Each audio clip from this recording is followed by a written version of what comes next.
Hello price Lord, எப்படி இருக்கீங்க? சந்தோஷமா இருப்பீங்கன்னு விசுவாசிக்கிறேன். ஆவியின் கனிகளை குறித்து பார்த்து கொண்டிருக்கிறோம். சந்தோஷத்தை குறித்து நாம பார்த்து கொண்டிருக்கிறோம்ல.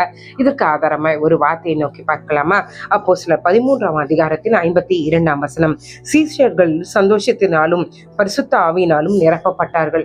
இந்த வசனத்துக்கு முன்பாக நடந்தது என்ன? சீஷர்கள் அவர்கள் துன்பப்படுத்தப்படுகிறத நம்ம பார்க்க முடியும். பவுலும் பர்னபாவும் துரத்தப்படுகிறத நம்ம பார்க்க முடியும்.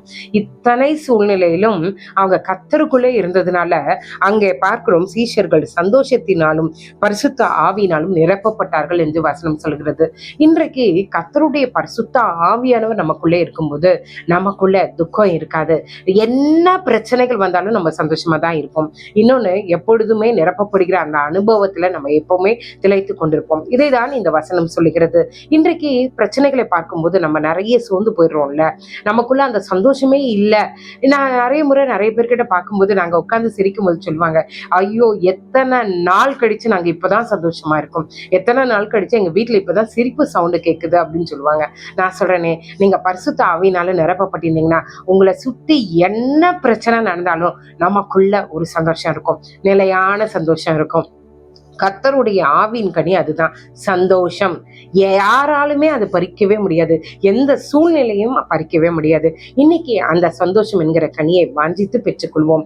அப்பொழுது கர்த்தருடைய வழி நடத்தல நம்ம ஈஸியாக உணர்ந்து கொள்ள முடியும். இது எங்களுக்கான யுத்தம் அல்ல, இது கர்த்தருக்கான யுத்தம் என்கிற ஒரு மன தைரியம் நமக்குள்ளே இருக்கும். ஜெபிக்கலாமா?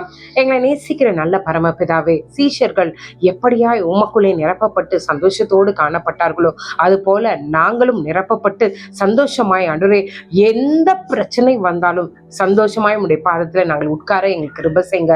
சூழ்நிலைகளை பார்த்து பயப்படுகிறவர்களாய் அல்ல, சந்தோஷப்படுகிறவர்களாய் என் கர்த்தர் பார்த்துக் கொள்வார் என்கிற மன நிம்மதி ஒவ்வொருவருடைய இருதயத்திலும் ஆட்கொள்வதாக. இப்பொழுதே என்னோடு இணைந்து ஜெபிக்கிற ஒவ்வொருத்தருடைய குடும்பங்களில் இருக்கிற பிரச்சனைகள், பாடுகள், ஆண்டவரே இது இழப்புகள், துக்கங்கள், என்ன காரியம் இருந்தாலும் கர்த்தர் அந்த ஆவியின் கனியினால நிரப்பி மன சந்தோஷத்தை நீர் கட்டளையிடுவீராக, மன சமாதானத்தை கட்டளையிடுவீராக.